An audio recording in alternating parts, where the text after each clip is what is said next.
अस्सलाम वालेकुम प्यारे दोस्तों। एक बादशाह था जिसे अपनी हुकूमत पर बहुत तकब्बुर था। उसके 7 बेटियां थी। एक दिन बादशाह खुश होता है और अपने 7 बेटियों को बुलाकर पूछता है कि मैं तुमसे एक सवाल पूछूंगा और अगर जवाब अच्छा लगा तो तुम्हारा मनचाहा इनाम भी दूंगा। तुम सब एक कतार में खड़ी हो जाओ और एक एक करके बताओ तुम किसका दिया खाती हो और किसका दिया पहनती हो।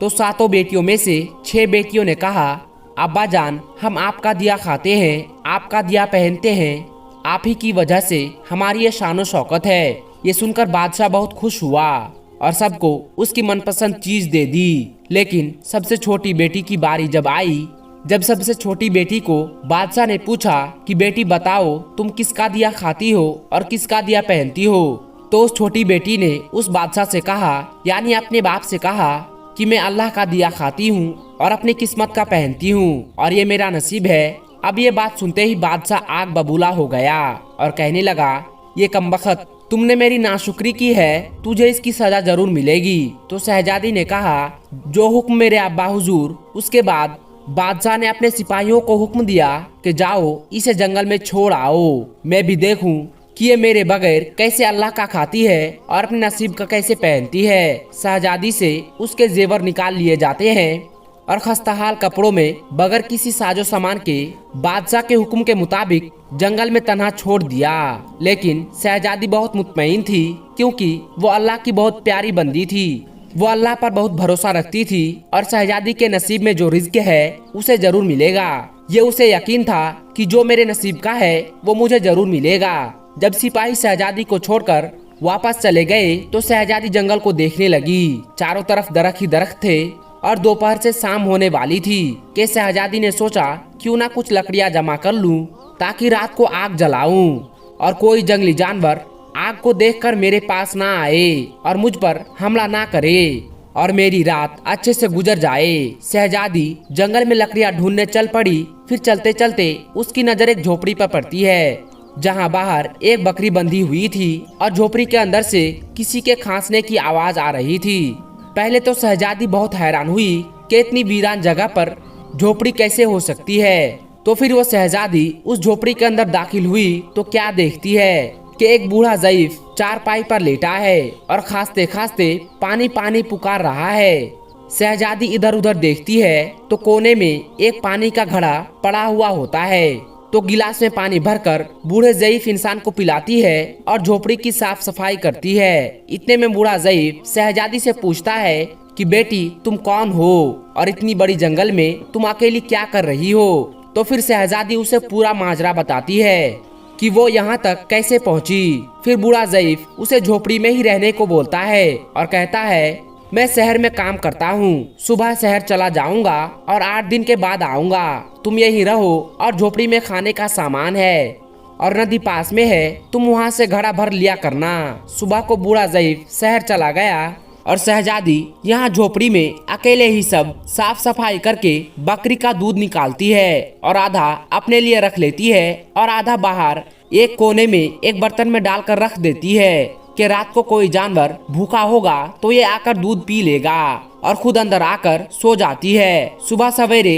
जब शहजादी उठती है तो क्या देखती है कि दूध का बर्तन तो खाली है और पास में एक लाल पड़ा हुआ है। प्यारे दोस्तों, ये लाल बहुत कीमती पत्थर होता है, उसकी कीमत लगाना नामुमकिन है, ये बहुत ही महंगा होता है। तो जब शहजादी देखती है कि उस दूध के बर्तन के बाजू में एक नायाब और कीमती लाल पड़ा हुआ होता है और पास ही सांप के निशान भी नजर आते हैं, तो शहजादी को याद आता है कि बचपन में उसने अपने महल में ये बात सुनी थी कि कोई नायाब सांप जब बहुत ज्यादा खुश होता है तो एक ऐसा लाल उगलता है जिसकी कीमत हीरे जवाहरात से भी महंगी होती है। शहजादी बहुत हैरान होती है और दिल ही दिल में ये सोचती है कि शायद सांप बहुत भूखा था, इसलिए वो दूध पीकर खुशी में वो लाल उगल गया। वो लाल उठाकर शहजादी अपने पास रख लेती है और फिर अगली रात बर्तन में दूध रख देती है और अगली सुबह जब देखती है तो फिर से एक लाल वहाँ पड़ा हुआ होता है। ऐसे ही करते करते 7 दिन हो गए और शहजादी के पास 7 लाल जमा हो गए और उस दिन वो बूढ़ा ज़ईफ भी आ जाता है। शहजादी उसे लाल दिखाती है और सारा वाकया बताती है और बूढ़े ज़ईफ को 3 लाल देती है और ये कहती है कि शहर जाकर ये लाल बेच दो और आते वक्त महल बनाने वाले मजदूर ले आना। और शहजादी बाकी 4 लाल अपने गले में हार बनाकर डाल लेती है। 6 महीनों में जंगल में एक आलीशान महल तैयार हो जाता है, जिसमें बूढ़ा ज़ईफ और शहजादी रहने लगते हैं। ऐसा खूबसूरत महल जिसमें हर तरह के नौकर चाकर दुनिया की तमाम नियामतें मौजूद होती है। शहजादी जंगल में लकड़ी की फैक्ट्री लगा लेती है, जिसमें जंगल में लकड़ी की फैक्ट्री लगाने से उसकी आमदनी और बढ़ जाती है। और फिर वो गरीब लोगों को काम देती है, तो गरीब उसकी फैक्ट्री में काम करने लगते हैं और उन गरीबों की रोजी रोटी वहीं से चलती है। फिर देखते ही देखते जंगल शहर नुमा बन जाता है। दूर दूर तक धूम मच जाती है कि शहजादी बहुत ही रहमदिल है। ये खबर ऐसे ही बादशाह तक पहुंच जाती है, तो बादशाह के दिल में ये बात आती है कि देखूं तो ये कौन सी मुल्क की शहजादी है जिसकी इतनी तारीफ है। तो वो अपने 4 सिपाहियों के हाथ पैगाम भेजता है और पैगाम शहजादी से मिलने का होता है। जब ये बात शहजादी के सिपाही शहजादी को बताते हैं, तो उनको शहजादी ये हुक्म देती है कि बादशाह सलामत एक ही शर्त पर मुझसे मिल सकते हैं कि वो अपनी तमाम बेटियों के साथ आए। और सिपाही जाते हैं और बादशाह को यह पैगाम देते हैं कि आपको अगर शहजादी से मुलाकात करनी है तो आप अपनी सारी बेटियों के साथ शहजादी से मिलने आइए। फिर एक दिन बादशाह अपने तमाम बेटियों के साथ शहजादी के महल जाता है।